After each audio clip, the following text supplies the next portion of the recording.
70 সালের দিকে 18 শতাব্দীতে অনেক যুদ্ধ করতে করতে তাদের এমন এক অবস্থা হয়েছিল, যুদ্ধ ব্যয়, দেশের খাদ্যদ্রব্য ক্রয় এবং দেশের মানুষের ভরণ পোষণে যে বিভিন্ন পাতা দেয় না, আমাদের দেশে বয়স্ক ভাতা শিক্ষা ভাতা বিভিন্ন পাতা দেয় না, সরকারি খরচ বেতন কর্মচারীদের বেতন দেয় না, এগুলো দিতে দিতে এমন পর্যায়ে হয়ে গেছে দেশের রিজার্ভ একেবারে শূন্যের পরে চলে আসছে। তখন দেশ আর চলার মতো কি নেই। আপনার সেম লাইক আস পরিবার, আপনার পরিবার থেকে আপনার পরিবারের কেউ এখন ইনকাম করার জন্য নাই, কিন্তু 5 জন লোক আছে, সবাইকে আপনার খাওয়াইতে হচ্ছে। তখন আপনার কেউ যদি ইনকাম করার লোক না থাকে, আপনার ওই 5 জন লোককে কি খাওয়াবেন আপনি বলেন? আপনার পরিবার টিকবে? ছিন্ন ভিন্ন হয়ে যাবে না? দেশ হয়ে যাবে।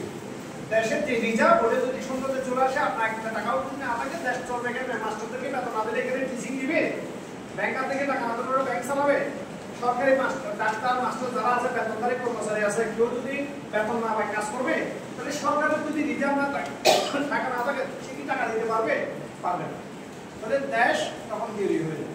এই আলেক্সা রাশিয়ার অধীনস্থ একটা দেশ ছিল, ওই যুদ্ধ করতে করতে কেনিয়ার সাথে তখন বেদার পরে রিজার্ভ সন্ধ্যের কোনায় চলে গেছে, তখন এই দেশটা রাশিয়া বিক্রয় করতে বাধ্য হয়েছে। মাত্র 2 বিলিয়নে এই দেশটা আমেরিকার কাছে বিক্রি করছে।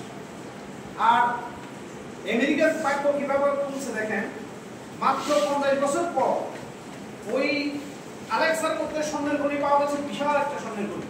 স্বর্ণের খনি পাওয়া গেছে, গ্যাসের খনি পাওয়া গেছে, তেলের খনি পাওয়া গেছে, এবং এমন এক অবস্থা হয়েছে প্রতি মান্থলি যে 2 বিলিয়ন থেকে আরো 200 বিলিয়ন ওরা ইনকাম করে এখনো পর্যন্ত, মানে প্রচুর উৎপাদন টাকা ইনকাম করে। অর্থাৎ মাত্র ওই সময় যুদ্ধ বিগ্রহের কারণে 2 বিলিয়ন ডলারে কি করছে, বিক্রি করছে। বুঝতে পেরেছেন? দেশ যে বিক্রি হয় এটা মনে থাকবে আপনাদের, এটা কখন হয়?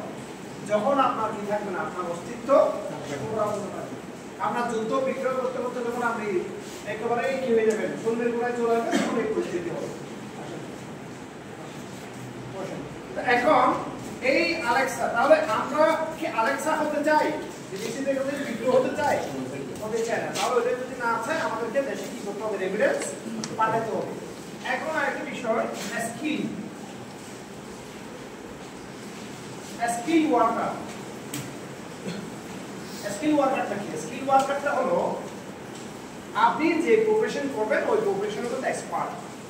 যেমন আপনি বিদেশে যাচ্ছেন হাউসহোল্ড কাজের জন্য, আপনাকে অত্যাধুনিক যে রেস্টুরেন্টে যাচ্ছেন বা যে 5 স্টার 3 স্টার হোটেলে যাচ্ছেন, ওখানে যে কার্যক্রমগুলো আছে, যে এলিমেন্টসগুলো ওয়াশিং এর জন্য ব্যবহার করা হয়, হাউসহোল্ডের জন্য ব্যবহার করা, প্রত্যেকটি জিনিস সম্পর্কে আপনার সুস্পষ্ট ধারণা থাকতে হবে এবং অপারেশনের আইডিয়া থাকতে হবে, ঠিক কিনা? ওটা যদি না থাকে তাহলে আপনাকে কি সে রাখবে? রাখবে না। আপনি বাংলাদেশ থেকে গেছেন সুপার শপে, ইন্ডিয়া থেকে একজন গেছে সুপার শপে, শ্রীলঙ্কা থেকে গেছে একজন সুপার শপে, 3 জনেই এখন সুপার শপের অপারেশনে করে। আপনিও লিডার, উনিও লিডার, ইন্ডিয়ার লিডার, শ্রীলঙ্কারও লিডার। এখন 3 জনের মধ্যে একদম ক্যাপ্টেন বানাবে, কাকে বানাবে?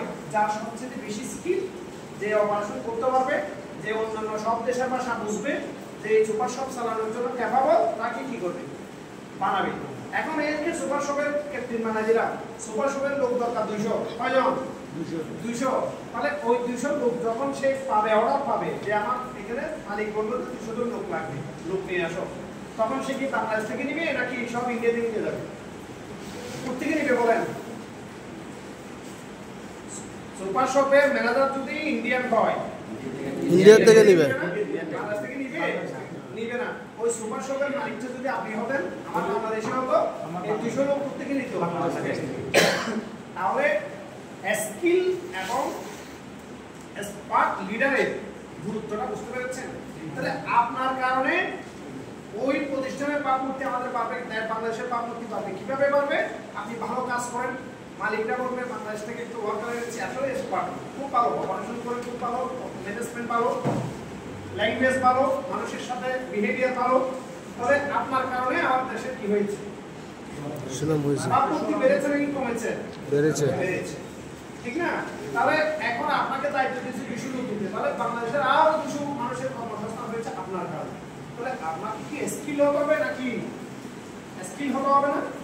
আপনি ড্রাইভিং করতে গেছেন, আপনি আমাদের এখানে ড্রাইভিং কোর্স করে যান, প্রয়োজন হলে ওখান থেকে একটা ড্রাইভিং কোর্স করে, তাহলে হবে কি আপনি তাহলে বাংলা ওনার 50 জন রাখার আছে। করোনার কারণে অথবা যে কোনো কারণে আপনার করোনাটা দেখেছেন সবাই এখানে করোনার সাক্ষী, ঠিক না? করোনার কারণে অথবা যে কোনো কারণে প্রাকৃতিক দুর্যোগের কারণে আপনার কি হয়ে গেছে 20 জন করে চাকরিচ্যুত করবে। তাহলে আপনি যদি স্মার্ট হন আপনাকে কি চাকরিচ্যুত করবে? না করবে না।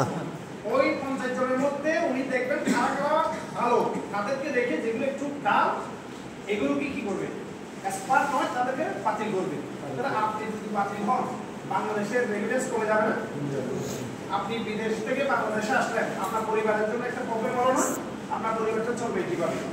আপনার পরিবার চলতে সমস্যা হবে, দেশের রেমিটেন্স কমে যাবে, আপনি টেনশনে থাকবেন, আপনার পরিবার টেনশনে থাকবেন। তাহলে আমাদের দেশের লাভ হচ্ছে না